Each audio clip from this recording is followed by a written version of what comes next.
untamed. Come on now. Come on now. Don't let this blazer fool you. Don't let this blazer fool you. Things may be a little different in my life than they were when we were in the hood.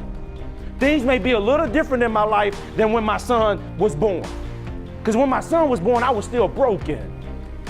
But I'm telling you, something happened when my son was born. I ain't never really told this story to nobody, but I got untamed. I'm talking about unleashed. I ain't no tame tiger. I want to be an untamed tiger going after my greatness. What happened was at 3:49 in the morning, my wife is laying there and they make an incision to bring my son out. And I go over and the lady says, "You can hold him."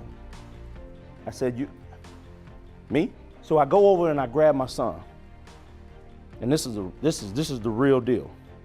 So I go over and grab my son. And I hold him. And I'm like, all right. Step one.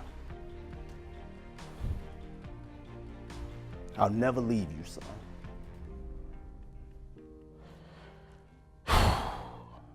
Step two.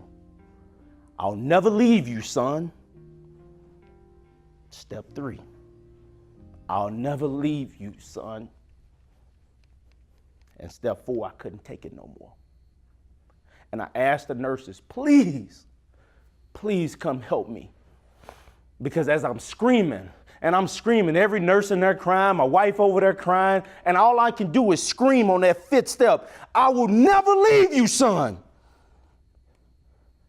And I screamed for the nurse to come help me, please, because I didn't want to drop my baby. See, I said, I'll never leave you. I never said I'd never drop you.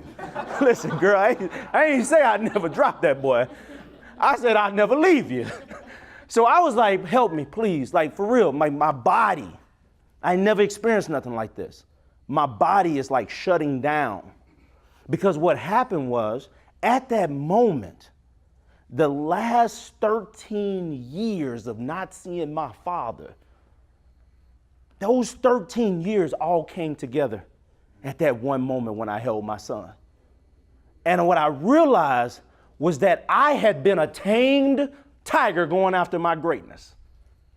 I was a tamed tiger, right? I was doing my little corporate job.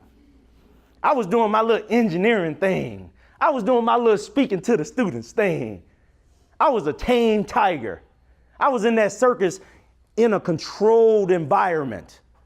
But when I realized that the pain that my father had embarked upon me, the pain that I had let penetrate my soul, and I held him and said, I'll never leave you. And I'm just literally sitting there crying. I can't do nothing but cry. And I'm falling to my knees and the nurse literally comes and grabs him before I drop him. I stood up after that and said, uh-oh, you're in trouble now. I'm untamed. Because it needed to get out. See, untamed moments come in that moment of the ultimate pain. See, we think those ultimate pain moments is when we gotta start making excuses. When I get to the ultimate pain, I become untamed. Somebody tell me, guys, listen, I'm gonna be transparent, we're gonna sit down. I really don't mean, you got me being so transparent, so here you go. People be like, I hope you get a good turnout at the conference. Oh, what? No disrespect, they probably come from a good place. I know they're coming from a good place. I'm already turned out. I don't care if ain't nobody in here. Put the Facebook Live on. I'm talking to 1,000 people immediately. We turned out from the moment we booked the flight. Turned out from the moment we said, we're gonna be in Orlando July 29th. I got turned out. So I don't care about what the turnout is, I'm already turned out. When are you gonna already be turned out about your greatness? When are you gonna be turned out about your dreams? That's what I'm turned out about, and guess what? I don't need a big turnout to be turned out. You don't need a whole lot of people rooting for you. I don't need a big turnout to be turned out. Go be great.